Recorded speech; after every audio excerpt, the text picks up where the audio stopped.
Brother, can you spare a dime? Of all people, Bing Crosby singing it. Welcome once again to The Radical Imagination. I'm your host, Jim Vrettos. I'm a sociologist who's taught at John Jay College of Criminal Justice and Yeshiva University here in New York. Our guest today on The Radical Imagination is one of only 8 economists named by the Financial Times who foresaw the credit crisis and ensuing Great Recession erupting in 2008. It was conventional wisdom at the time to say that no one saw the gravity of the crisis coming, including almost every leading economist and financier in the world. In fact, many had seen it coming. It was seen by everyone except economists from Wall Street, as our guest put it. They were ignored by an establishment, according to then Federal Reserve Chairman Alan Greenspan, that watched with innocent, quote-unquote, shocked disbelief as its whole intellectual edifice collapsed in the summer of 2007. Official models missed the crisis not because the conditions were so shockingly unusual. They missed it by design because the world they lived in was not a world of how finance really works. They missed it because their mathematical models made it impossible to warn against a debt deflation recession. Their innocent model worlds were worlds where debt simply did not exist. It's a world that most of our economic policymakers still live in. And it's no wonder that everyday people see most economists far removed from their practical economic concerns and interests, their everyday concrete reality. Our guest today is an internationally renowned economist who's followed a much different path of interest and concern. Michael Hudson is a distinguished research professor of economics at the University of Missouri, Kansas City, a researcher at the Levy Economics Institute at Bard College, a former Wall Street analyst, political consultant to governments on finance and tax policy, a popular commentator, sought-after speaker, and journalist. He identifies himself as a Marxist economist, but his interpretation of Karl Marx differs in most other major Marxists. He believes parasitical forms of finance have warped the political economy of modern capitalism. History has regressed back to a neo-feudal system. He's also a contributor to the Hudson Report, a weekly economic and financial news podcast produced by Left Out. His many books include Killing the Host, J for Junk Economics, The Bubble and Beyond, Super Imperialism, The Origin and Fundamentals of U.S. World Domination, and Forgive Them Their Debts.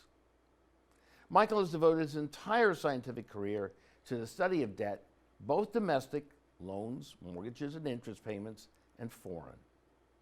In 2006, he argued that debt deflation will shrink the real economy, drive down real wages, and push our debt-ridden economy into a Japan-style stagnation or worse. And just for reference, the typical American household now carries an average debt of over $137,000, up from $50,000 or so in 2000. The average American has about $38,000 in personal debt, excluding home mortgages. The average credit card debt per U.S. household is $8,500, and outstanding student loans are at an all-time high in 2019 of $1.41 trillion, a 33% spike since 2014 and a 6% increase from 2018. Only 23% of the population say they carry no debt. As Hudson presciently puts it, debts grow and grow, and the more they grow, the more they shrink the economy. When you shrink the economy, you shrink the ability to pay the debts. So it's all an illusion that the system can be saved. The question is, how long are people going to be willing to live in this illusion? Everyday people get that reality and do live it every day. our economic policymakers urgently need to get it too. So welcome, Michael, to the Radical Imagination. Thank you so very, very much for coming here, being with us on the Radical Imagination. Your work is so interesting, it's so new, it's different, isn't it? You're a Marxist economist, and yet... I should say I'm a classical economist. You're a classical, and okay. Marx was the last great classical economist. Classical economics, from the physiocrats to Adam Smith, John Stuart Mill, they were all talking about the rentiers. In their time, the main rentiers were the landed aristocracy getting land rent. But they also, from Adam Smith on, talked about monopoly rent, of which finance was probably the major monopoly. And today, the role that the landlords played in the 19th century of stifling industrial capitalism is being played by the banks and the financial sector. Right now, the collectors of land rent, which was the main focus of the labor theory of value, to isolate what was unnecessary, is being paid to the banks as mortgage interest. So we don't have private landlords when you have 80% of the European population and 2/3 of the American population being homeowners, but they have to pay the equivalent of the rental value of their house to the bankers. To the banks. So my analysis really follows from classical economics, as did Marx's analysis. So Marx is simply the last great classical economist, but it's all part of a unit of a unitary group talking about the dynamics of industrial capitalism, and where Marx went beyond his predecessor classical economist was in looking at the laws of motion of industrial capitalism. And he saw the laws of motion as leading, he expected, towards socialism. And later, Rosa Luxemburg said, well, if it's not towards socialism, it's barbarism. Right. So capitalism would evolve into the possibility of socialism. Yes. Correct. But did he foresee the sort of predatory financial system that you so no one described it better at his on time than Marx in Volume 3 of Capital. Volume 3. And Marx said all of his analysis was how the real economy worked, the circular flow between employers and the wage labor, buying the products. That's basically what his focus was. But then he said, rentier claims, debt claims, he said the financial sector is separate from the economy. All this economy of production and consumption is wrapped in a financial sector composed of debt. And this is extraneous to the economy. And whereas Marx was one of the first to talk about business cycles of about 11 years and why there were collapses, why there were internal contradictions that led to a market collapse, he pointed out that the financial sector had completely different mathematics. And it was the mathematics of compound interest, which are exponential and unsustainable. And in Volume 3 of Capital, and also in his Theories of Surplus Value, which was Marx's History of Economic Thought, the theories leading up to him, he collected everything from Martin Luther to other analyses, pointing out that debts grew so rapidly at compound interest that it was impossible to repay them. So he made fun of 18th century ideas about the sinking fund. And you have a great chart. You talk about compound interest, let's say, from Christ's time, let's say a penny. Yes, it was calculated in 1776, the same year that Adam Smith wrote The Wealth of Nations.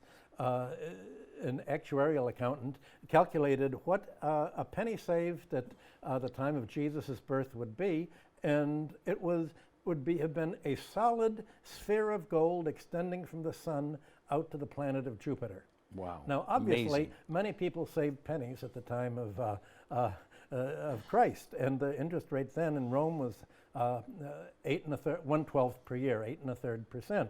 Right. The fact is, nobody has a sphere of gold extending out to Jupiter, and that's because debts can't be paid, won't be. And that's basically my motto. Debts that can't be paid won't be paid because there's no way of paying them. There has to be a debt write-down, or and that usually takes the form of a financial crash, which Marx analyzed, and nobody before him had explained crashes in terms of the financial claims growing up, and then there's a break in the chain of payments, as he put it. Either it could be fraud, or it could be embezzlement, or it could be a bad crop, because all of the crashes happened in the autumn when the crops were moved and there was a drain from the banks. And then there was a crash, and the crash wiped out debts, and then it could begin all over again. But in pre-industrial civilizations, that didn't occur, did it? Because we want to play a short little clip in just a second about from your book, and Forgive Them Their Debts, in which you talk about this phenomenon, this interaction going on in primitive or pre-industrial civilizations, very, very different than what we've experiencing today, correct? That's right. And the chart, actually, you mentioned the Financial Times report of the Economist who did see it. I was the only one who actually made a chart showing it, and the Financial Times review by Dirk Besmer showed the chart that I'd published in Harper's Magazine, forecasting it all, and in the earlier lecture I'd given at the University of Missouri at Kansas City for one of our colloquiums on debt and the economy. Well, let's play this. I think it's a 2-minute clip on you talking about and debt within or in these pre-industrial societies. Economists don't talk about religion or society or anything about how to trade in a market, and theologians act as if religion's all about religion. And heaven and sex and debt is left out. Why is that? Because if religious leaders are interested in social justice, as Jesus was, then it turns out you're going to have to talk a little bit about economics. Well, I think part of the reason is when they translated the Bible into English, German, and the vernacular, they didn't know what many of the words meant, and so they didn't understand that most of the Bible was redacted by the returnees from the Babylonian captivity. People who came back from Babylon, and what they brought back from Babylon was this concept of a debt cancellation, andurarum, a clean slate. And the Hebrew word was duror. And in the Bible, you'll have the words for the clean slate for the Jubilee year of Leviticus 25. They didn't realize that when the word gospel was said, the good news was there's going to be a debt cancellation. They didn't realize that the 10 Commandments were very largely about debt, that one shall not covet the neighbor's wife. That means you don't make a loan to the guy so that he has to pledge his wife as a debt slave to her so that you can have your way with her. But ordinarily that gets just translated as adultery. Yes, adultery, but they didn't get that the vehicle for all of this was debt, that thou shalt not take the Lord's name in vain. I mean, if you're a creditor, you can't swear that so-and-so owes you the money, and he didn't. That all of this had to do with the great destabilizing factor in society in the first millennium BC, which was debts beyond the ability to be paid, leading to bondage of the debtor and ultimately to forfeiture of the land to wealthy people who were beginning to group the lands all together. And as Isaiah said, plot to plot and house to house until there are no more people left in the land. No more people left. This is an incredible narrative. Please flesh out the argument that you're developing here for our audience, and so we can understand what was going on at that time. Well, in order to explain the dynamics of debt in early times, you have to explain how the whole economic system worked and the social system worked. And most people ran into debt not by borrowing. They ran into debt by not being able to pay the money that had accrued, that they weren't able to pay the taxes, they weren't able to pay other debts that built up. They weren't largely loans. Most of the debts in Sumer and Babylonia were owed to the palace. So what happens when a debtor, the crops failed or there was a military fighting? What happens when they couldn't pay? Well, they owed money to the bureaucracy of the tax collectors. Now, the ruler... Who were working for the palace. Yeah, The who worked priests for the themselves, palace. right. The rulers had a choice. Either they could let the debtor couldn't pay, then he falls into bondage Right. to the tax collectors or the Right. palace and becomes a serf, or if that happened, then he'd owe the crop surplus to the creditor, not to the right. palace, and he'd owe his labor. People who did make loans, the wealthy people, wanted the scarce resource of the time in antiquity, and that was labor. It was a scarce resource. So he'd owe his labor to the creditor, and he couldn't serve in the army. Right. He couldn't go and do the corvée work, meaning he couldn't build the infrastructure. He couldn't build the palace walls. He couldn't build a palace. He couldn't dig the dikes. So they didn't want to lose their resources. Right. So And so the rulers said, okay, we're going to cancel the debts. Every new ruler who took the throne in Sumer and Babylonia started the reign with an amnesty, saying we're having a clean slate. We're starting from a position of balance. Nobody owes any debts. And if the crops failed, the debts would be canceled. That's in the laws of Hammurabi. Or if there was a military conflict, Hammurabi 4 times canceled the debts because it's obvious that if you're at war, the crops are hurt and you can't read the land. So what people could not believe up until our Harvard group began to do the economic history of antiquity, they couldn't believe that canceling the debts actually was what maintained stability. We began our Harvard group in 1984 and began publishing in the 1990s, and we did 6 huge volumes of the origins of economic enterprise in the ancient Near East: land tenure, urbanization, debt, and debt cancellation. And as soon as you had interest-bearing debts, you had debt cancellation for the personal debts. The business debts were not canceled because the businessmen were also citizens, and no matter what, all the citizens had their guaranteed self-support land. So only the barley debts were canceled, the personal debts, not the business debts. But people, most of the people writing about antiquity didn't really know Assyriology and hadn't read there weren't many translations of the early proclamations of rulers. And, Right. So it's we showed that the rulers canceled the debts because, number one, they were canceling debts owed to themselves, and it's easy to forgive a debt if it's owed to you. It's more difficult if there's an oligarchy and you owe money to private creditors. They're the ones who protest. But also, canceling the debts was why there was financial stability without mass bankruptcy. Because mass bankruptcy would have meant that, first of all, a lot of people, if debtors ended up as bond servants to the creditors, they'd run away and join another community. And that went all the way down. forced migration. Right, exactly. Yeah, migrate. Exactly. Well, usually that's how they ran away after Babylonia fell in 1600 BC. A lot of them for 4 centuries ran away and joined the Hapiru, which many people are connected to the Hebrews. And they were sort of just gangs of laborers who also would do a little bit of piracy and serve as mercenaries and had their own groups. And their own groups were very egalitarian and sort of just like pirates were very egalitarian in their own ranks. Habiru were very egalitarian in their own ranks. And for the first time, you had an ideology of saying, we're not going to let ourselves fall into debt to the rich people.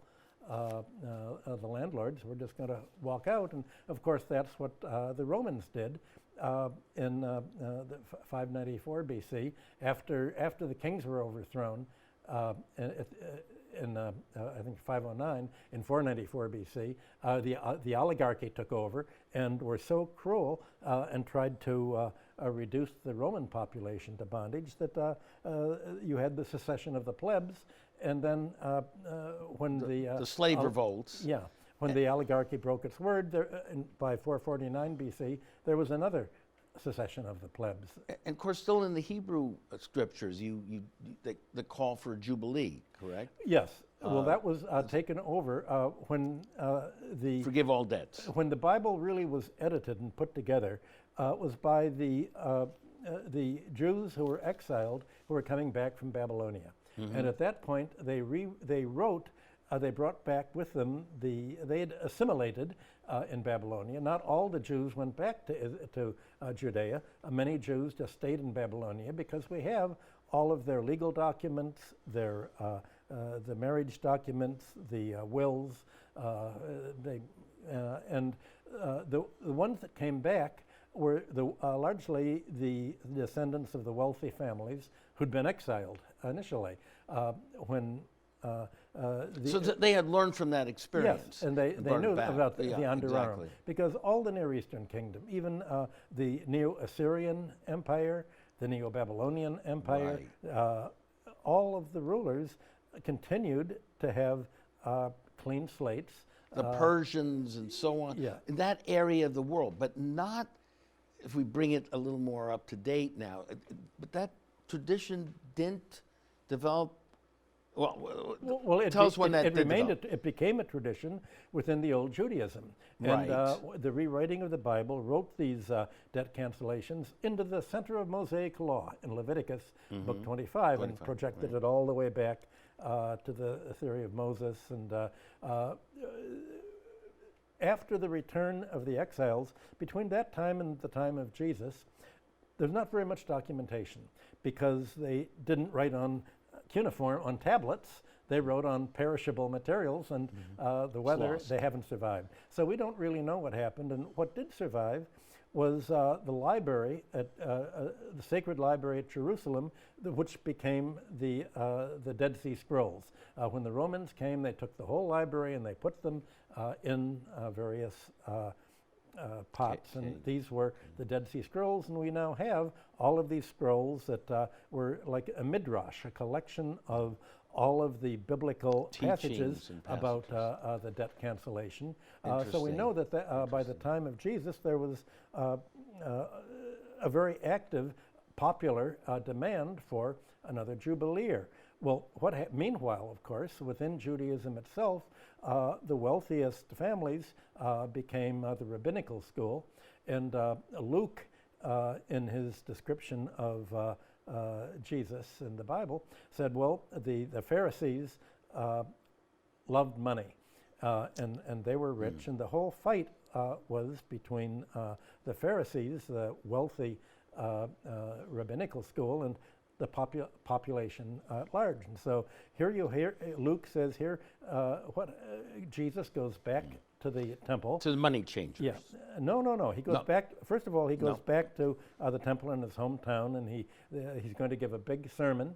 Okay. And he unrolls the scroll of Isaiah, and the scroll he unrolls reads the passage about the year of the Lord, meaning the Jubilee year, and said, I have come to proclaim this year. That's my destiny here.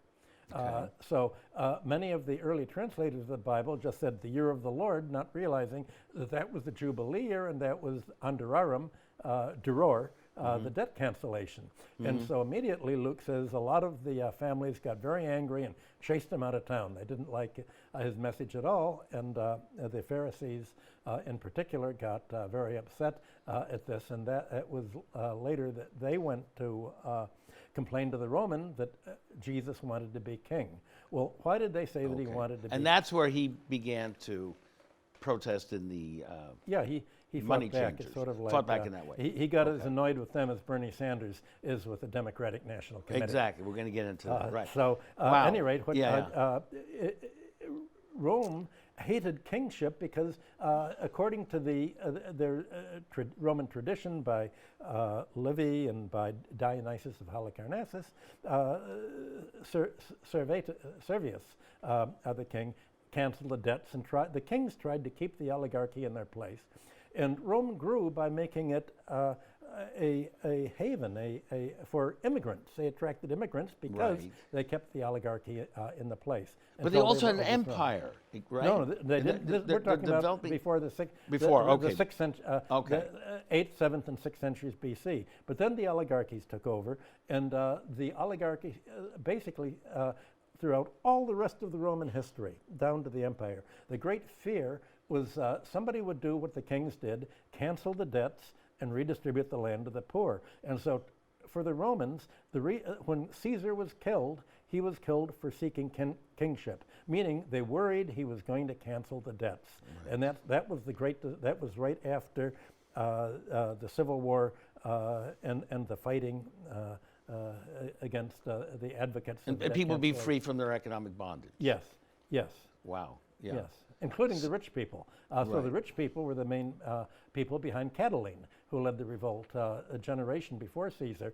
Caesar was actually a sponsor of Catiline, many say. We're talking about 62 to 64 BC, 20 years before Caesar was killed in 44 BC, because they worried that he was going to be democratic. There's the problem is that not only is Near Eastern history not understood, but Roman history, Western civilization Took really a different turn, correct? what made the As a West result of Western? the struggle. It Yeah. was the first Exactly. society not to cancel the debts, Exactly. not to have Okay. a central authority, Right. and that's because there wasn't even though we find debts in the 3rd millennium BC in Sumer, Babylonia, Right. onwards, all throughout the Near East, we don't find any sign of debt in Greece and Rome until about 750 BC. And it was brought by Near Eastern traders, and along with myth and weights and measures and Right. ritual and religious practices. And so they set up temples and as sort of trading vehicles, which is how traders expanded. The traders would always set up a temple as sort of a chamber of commerce, almost, to negotiate trade, and whether it was in what's now Turkey or in Greece and Rome. But at that time, there were chieftainships here. And the chieftains began to adopt the patronage practice of extending loans to the population, and then for taking the payment in labor, and ultimately Profiting creating from it. dependency Dependency, relationships. And that's what made Western civilization different. There was no palatial economy, no state authority to override the oligarchy, no state authority to cancel the debts and to redistribute the land and to liberate citizens who'd been reduced to bondage as a result of their debt. You're talking about the Middle Ages as well, feudalism. Well, I'm talking about as well. Greece and Rome. Greece and from Rome, and then into into the the Middle Dark Ages, Ages and Middle Ages. into. That's So right. that's So what- there was the Near Eastern economies were mixed economies, Right. Palatial and private. There was a big private sector and much private enterprise in Sumer. The foreign trade was very largely private enterprise. So these were mixed economies, and this is what almost nobody got before the 5 volumes that our Harvard group did, that there was private enterprise and a very active state economy. This is all contained in your book, and Forgive Their Debts. Yes. So this is what is crucial to understanding that lending, foreclosure, and redemption from the Bronze Age finance to the Jubilee Yes. year. Now, we could obviously go on and on. This is just such a fascinating history. Can we bring it up to date now to including issues of militarization and empire and imperialism and 20th century, World War I, World War II? What are some of the things that occurred, the establishment of the World Bank and the IMF and so on, and how did particularly America, controlling and attempting to defend its empire, enter into this Well, there was always debt business? already in Greece and Rome. Right. There was a linkage between debt and militarization. There was a Greek general Tacticus, who in the 3rd century BC wrote a book of military tactics.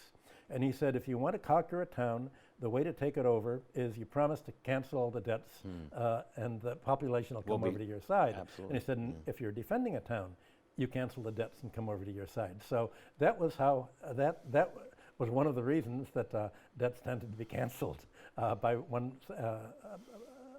group or another. It's what Coriolanus did, and then he went back on his word in Rome, and it's what Zedekiah did in Judea.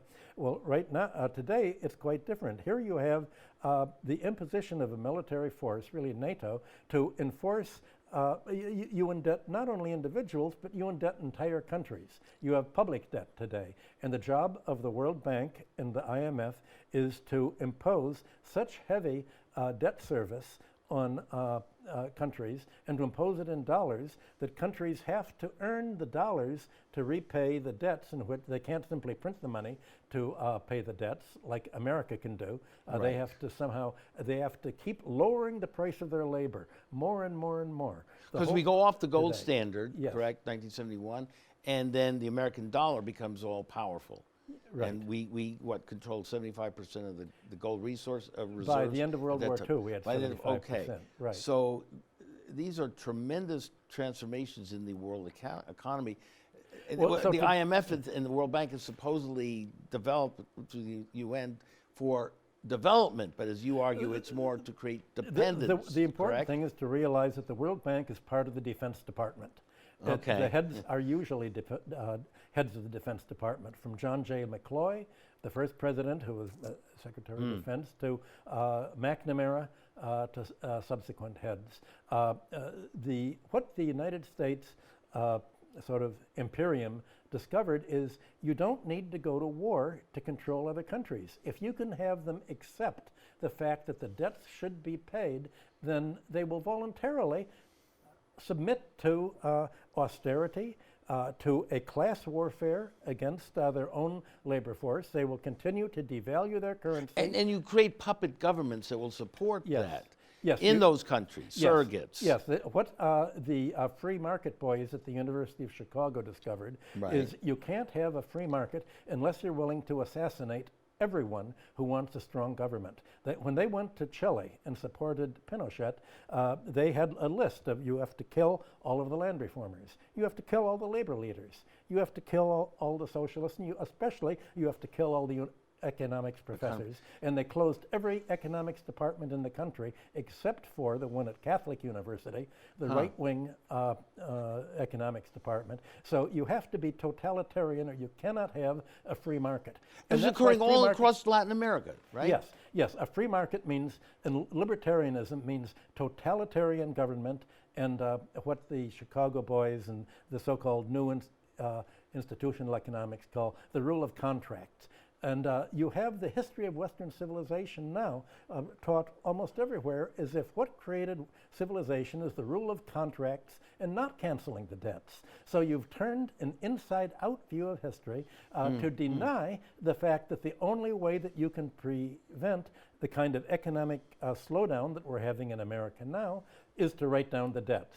That if you don't write down the debts, the internal market will shrink, and you're going to end up looking like Greece, or like France, with all of the riots that are happening there, or like the other countries that are rioting because do they really want to be turned into a neo-feudal society? Right, and the same thing going, of course, occurring in Puerto Rico as well. Yeah, correct. And so, what becomes more profitable for the American economy is the military and the military armaments that we ship and use in all these adventures of wars. Right, the great difference is that in the 800 military bases around the world. The difference is that in the past, when you had militarism, you actually had to fight a war, and soldiers had to go and use. You know the old joke about the wine that's being sold at an auction, and it's 100-year-old wine, and very, very expensive, and a rich guy buys it and pours it out, and it's all vinegar. And the auction house said, but that's not for drinking, that's for trading. But that's what the arms are for. America's arms in the military-industrial complex aren't really to use. Because how are you going to get Americans to be drafted and go into the army Right. and actually use them. They're not. They're for So spending we and don't making, have the draft. making profits. Right. That's what Seymour Melman wrote about in wanna get- Pentagon Capitalism. Permanent war economy. That's right, meaning more profits for the military-industrial complex, but you don't actually use the arms. You just Right. you just produce them and throw them away. It's like what Keynes talked about, building pyramids in order to create a demand. Right. And you can't, as Melman tried to do, use economic conversion to more civilian uses. That never occurred or happened, and why? We were talking about this a little before well, the show. the way that Seymour Melman explained, he Right. said the U.S. government decided to make a different kind of a contract with the arms manufacturers. It's called cost plus. It said, we guarantee you a profit, but it'll be, we don't want you to be a monopolist and to have free to charge. We're going to regulate the prices you charge, and the prices will be you can like 10% of the actual cost of production.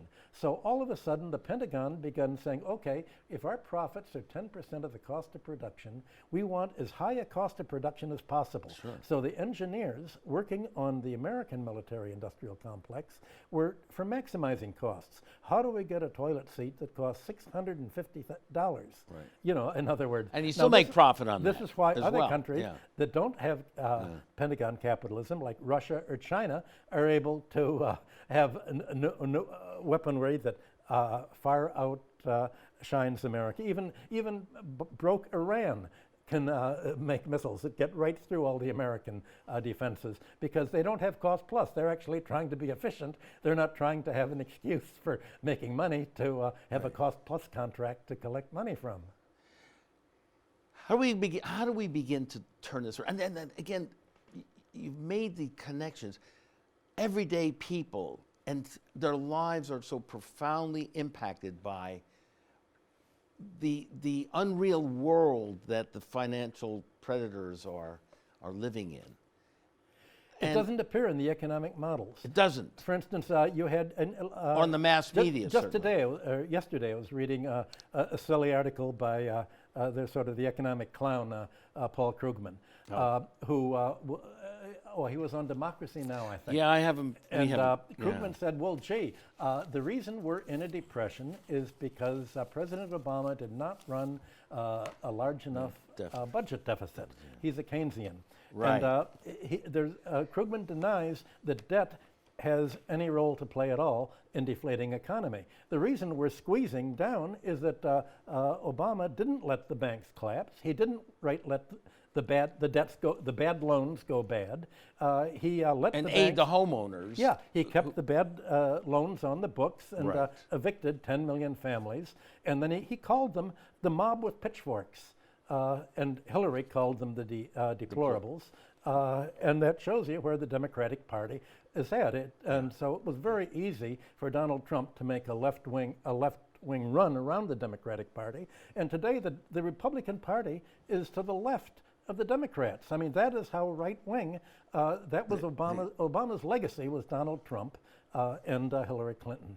And Krugman is trying to support, as probably the most well-known centrist, so-called Keynesian economist, right, in the country. Well, the reason he's so well known is he doesn't understand money.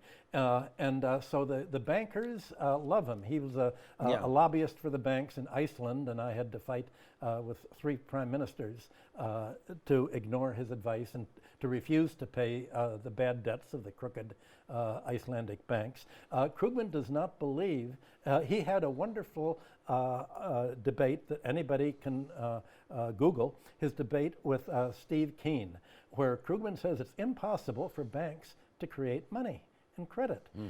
Krugman thinks that banks are savings banks and they just reel-in deposits. And Steve Keen came out with explaining what endogenous money is. And of course, that's what we talk about in modern monetary theory. Yeah, with Stephanie Kelton. Yes. When did you and get into Krugman doesn't understand any of that. And he's a foe And of that's that why he's so perspective. popular. He's Right. popularized, what's the most right-wing paper in the country? The New York Times and Wall the Street Washington Journal. Post. They go together. And so, of course, they push Krugman because he doesn't know what he's talking about. And you want to confuse the issue. You don't want any any economist to be popular who talks about debt, who talks about why the debts can't be paid, who talks about the need for a debt write-down, who attacks Bernie Sanders as if he's an unbelievable radical.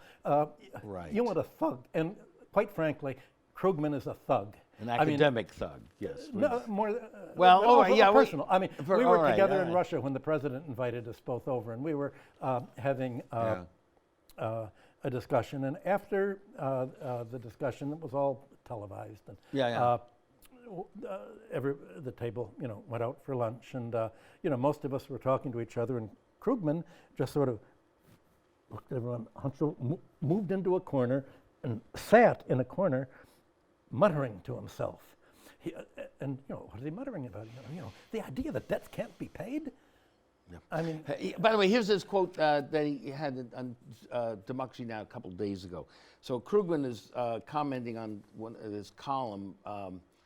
Have zombies eaten Bloomberg's and Buttigieg's brains? Okay, that was mostly. So my book is arguing with zombies, and one of the zombies is this obsession with public debt and the belief that we should be terribly scared of government debt, can't do anything because of deficits.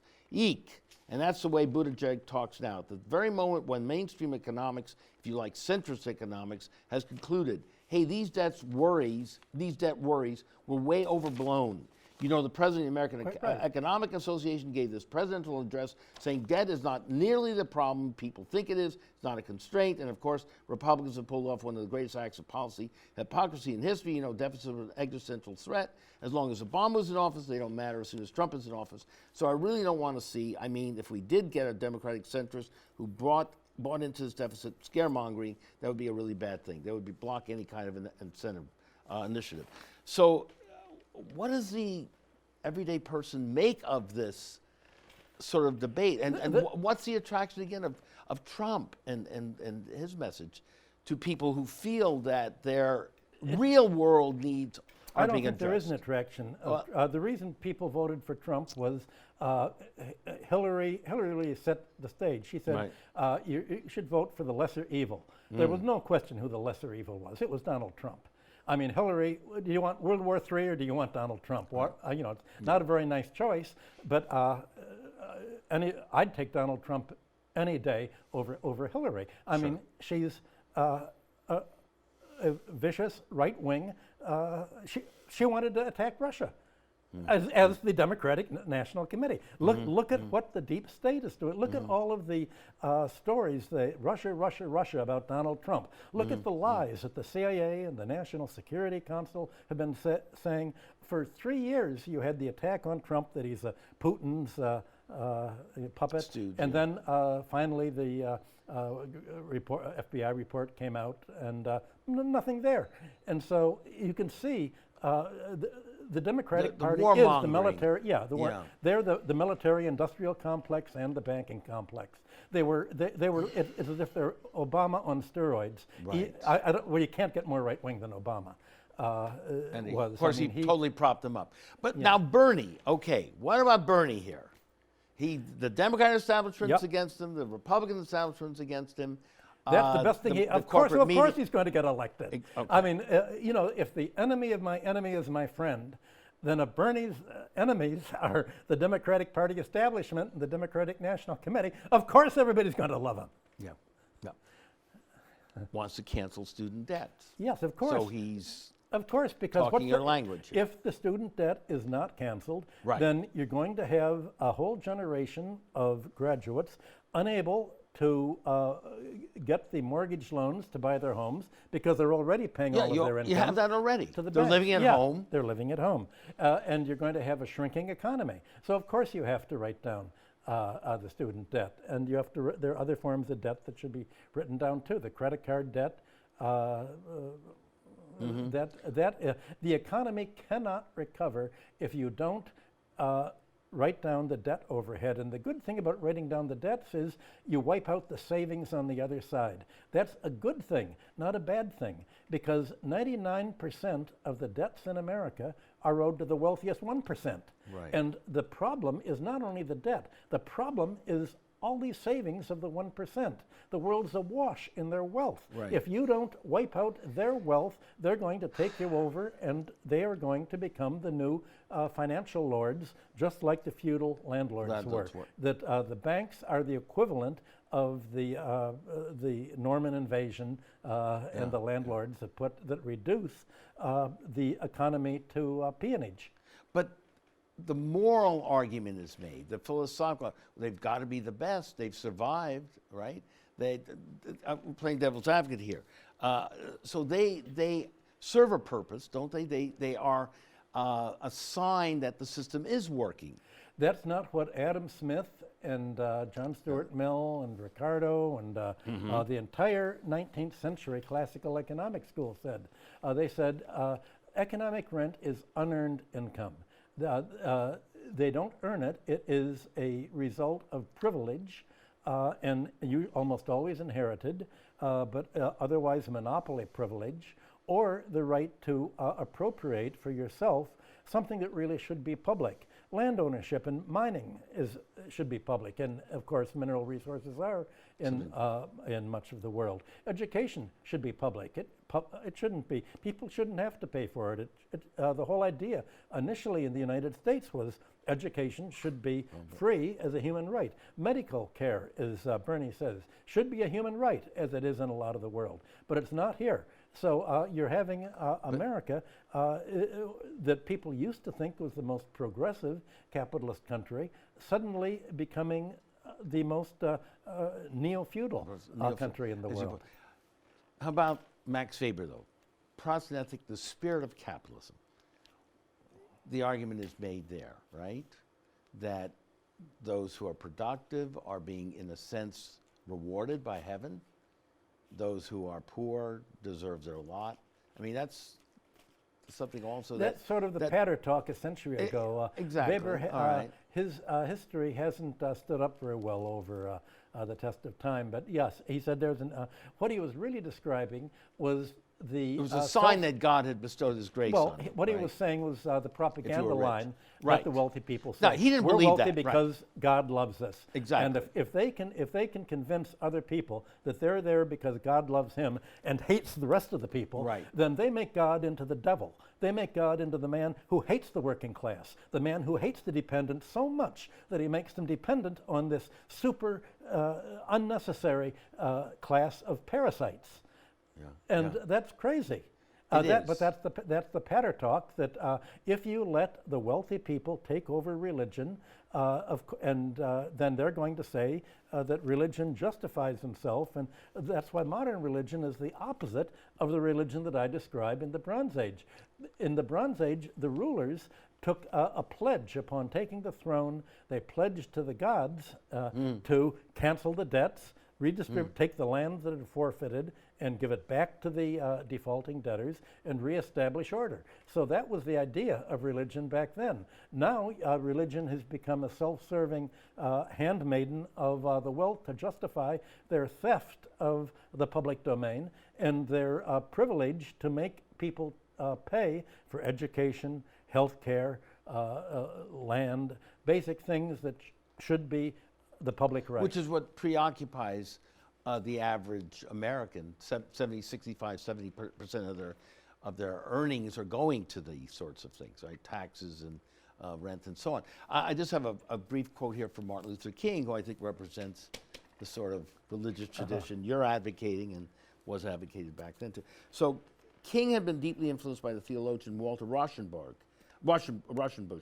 In his 1907 book, Christianity and the Social Crisis. Read it so slowly so they can hear it. All right. So here's the main quote. The gospel at its best deals with the whole man, not only his soul but his body, not only the spiritual well-being but his material well-being.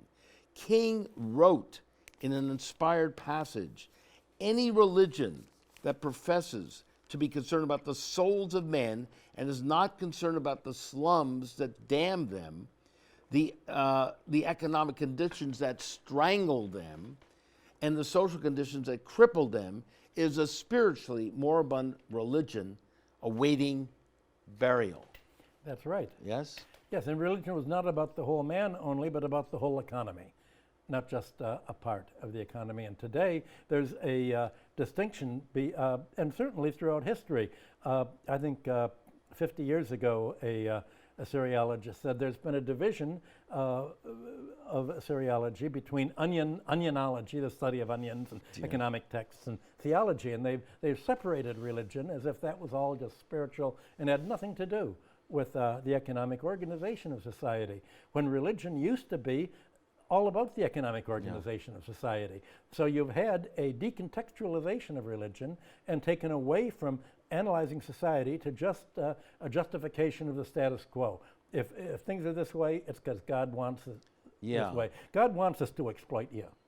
Yeah. And that's just crap. And that, again, that gets us so away from the classical tradition, which does try to see this as And that's why structural. Christians hate Jesus so much. There you go.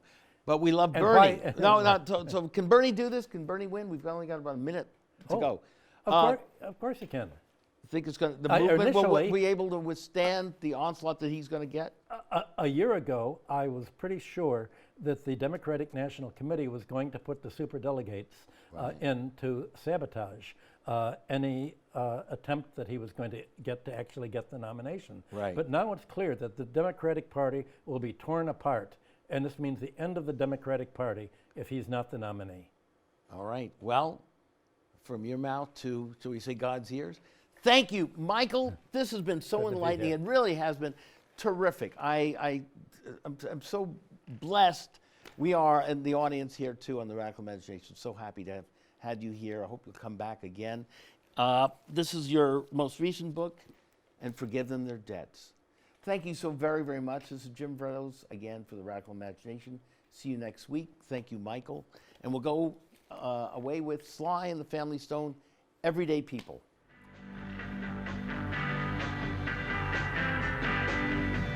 Sometimes I'm right and I can be wrong. My own beliefs are in my song. The pusher, the banker, the drummer, and then makes no difference what group I'm in. I am everyday people. Yeah, yeah.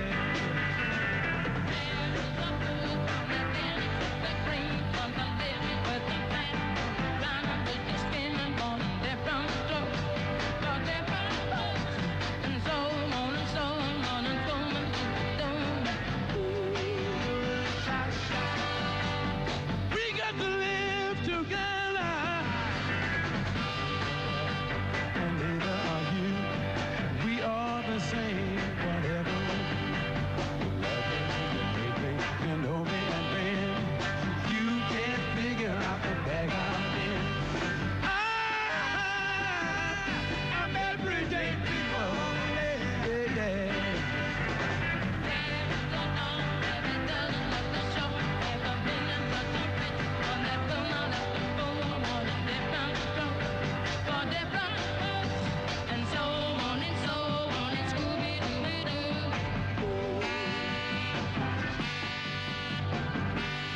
Live together. There is a yellow one that can't accept the black, one that won't accept the red, one that won't accept the white, one. Different strokes for different folks, and so on and so on, and Scooby-Dooby-Doo.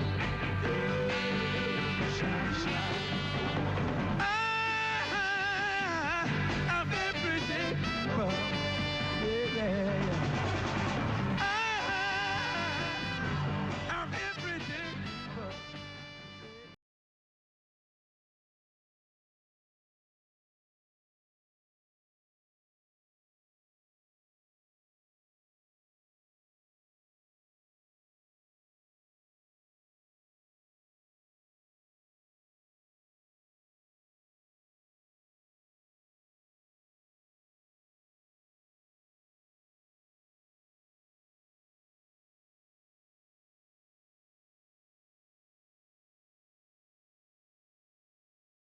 people.